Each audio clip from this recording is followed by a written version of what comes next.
Hello everyone, good morning. Welcome to Meghna's cooking channel. So ಇವತ್ತಿನ ದಿನ ಏನಪ್ಪ ಸ್ಪೆಷಲ್ ಅಂದರೆ tomato bath. Starting with GRB ghee.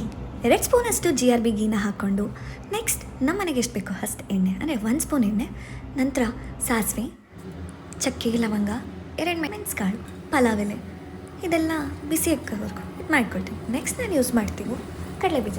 ಆದರೆ ಈಗ ಅವರೆಕಾಯಿ ಸೀಸನ್, ಅವರೆಕಾಳು ಇಲ್ಲಾಂದರೆ ಹೇಗೆ? ಸೊ ಅವರೆಕಾಳನ್ನ ಹಾಕ್ಕೊಂಡು ಇದೇ ಥರ ಸ್ಟಾರ್ಟ್ ಮಾಡ್ತೀನಿ. ಇದು ಸ್ವಲ್ಪ ಬಿಸಿ ಹೊರಬೇಕಾಗುತ್ತಲ್ಲ ಕಡಿಮೆ. ನೆಕ್ಸ್ಟ್ ಮುಂಚೆನೇ ಹಚ್ಚಿರುವಂಥ ಈರುಳ್ಳಿ, ನೀವು ಬೇಕಾಗಿರೋ ಸೈಜಲ್ಲಿ ನೀವು ಹಚ್ಕೊಂಡು ಹಾಕ್ಕೊಳ್ಳಿ. ಸೊ ಇದು ಬೇಯೋವರೆಗೂ ಸಾರ್ಟ್ ಮಾಡಿದಾದಮೇಲೆ ಮುಂಚೆನೇ ಹಚ್ಚಿಟ್ಕೊಡೋಂಥ ಟೊಮೆಟೊ ಹಾಕ್ಕೊಳ್ಳೋದು, ಅದನ್ನು ಸಾರ್ಟ್ ಮಾಡೋದು, ಈಗ ಹಚ್ಚಿಟ್ಕೊಳ್ಳಿ. ಸೊ ಅದು ಸ್ವಲ್ಪ ಬಿಸಿ ಹಾಕಿದ ತಕ್ಷಣ ಕೊಬ್ಬರಿ ಹಾಕೊಳ್ತೀವಿ ಕೊಡ್ತಿರೋದು. ಸೊ ಇದಿಷ್ಟು ಹಸಿ ವಾಸನೆ ಹೋಗೋವರೆಗೂ ಈ ಥರ ಸಾರ್ಟ್ ಮಾಡ್ಕೊಳ್ತೀವಿ.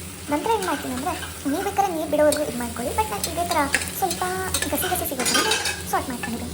ಸೊ ಇದಕ್ಕೆ ನಾನು ಮುಂಚೆನೇ ರುಬ್ಬಿಟ್ಕೊಂಡಿರೋಂಥ ಪೇಸ್ಟ್ ಅಂತಲೇ ಆಗಿರ್ಬೋದು, ಮಿಕ್ಸ್ ಅಂತಲೇ ಹೇಳ್ಬೋದು. ಸೊ ಏನಿದೆ ಪೇಸ್ಟಲ್ಲಿ ಅಂದರೆ ಶುಂಠಿ, ಬೆಳ್ಳುಳ್ಳಿ, ಟೊಮೆಟೊ, ಹಾಗೆ ಪುದೀನ, ಕೊತ್ತಂಬರಿ. ಟೊಮೆಟೊ ಬಂದು 4 ಹಾಕ್ಕೊಂಡಿದ್ದೀನಿ.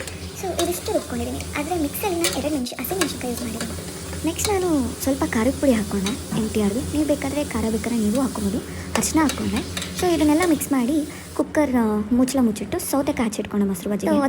ಕುದ್ಮೇಲೆ ಅಕ್ಕಿ ಹಾಕ್ಕೊಳ್ತೀನಿ, ಮುಂಚೆನೇ ನೆನೆಸಿಟ್ಟಿರೋ ಅಷ್ಟು. ಆಮೇಲೆ ಅಕ್ಕಿಗೆ ಬಿಸಿನೀರು ಎಷ್ಟು, ಲೈಕ್ 3 ಗ್ಲಾಸ್ ಅಕ್ಕಿಗೆ 2.5 ನೀರು ಹೇಗೆ ಹಾಕ್ಕೊಳ್ತೀರೋ ಹಾಗೆ. ಗ್ಯಾಪಲ್ಲಿ ಬಿಗ್ ಬಾಸ್ನ ನೋಡ್ತಿದ್ವಿ, ಯಾರು ವಿನ್ ಆಗ್ತಾರಂತ. ಅದು ಕುದಿಯೋವರೆಗೂ ನಾನು ಈರುಳ್ಳಿ ಹಚ್ಚಿಟ್ಕೊಂಡೆ ಮೊಸರು ಬಜ್ಜಿಗೆ. ಆನಂತರ ಎಲ್ಲ ಕುದ್ದಿದಾದ್ಮೇಲೆ ನೀಟಾಗಿ ಕುಕ್ಕರ್ ಮುಚ್ಚಳನ ಮುಚ್ಚಿ ಈ ಕಡೆ ಮುಚ್ಚಿದ ನಂತರ ವಿಜಿಲ್ ಬರೋವರೆಗೂ ನಾನು ಮೊಸರು ಹಾಕ್ಕೊಂಡು ಮೊಸರು ಬಜ್ಜಿನ ರೆಡಿ ಮಾಡಿಕೊಂಡೆ. ವಿಜಿಲ್ ಬಂತು, ಟೊಮೆಟೊ ಬಾತ್ ರೆಡಿ ಆಯಿತು. ಮತ್ತೆ ಇದೇ ರೀತಿಯಾದ ರೆಸಿಪೀಸ್ ಬೇಕಾದರೆ ನನ್ನ ಚಾನಲ್ಗೆ ಸಬ್ಸ್ಕ್ರೈಬ್, ಲೈಕ್ ಆ್ಯಂಡ್ ಶೇರ್ ಮಾಡಿ. Thank you.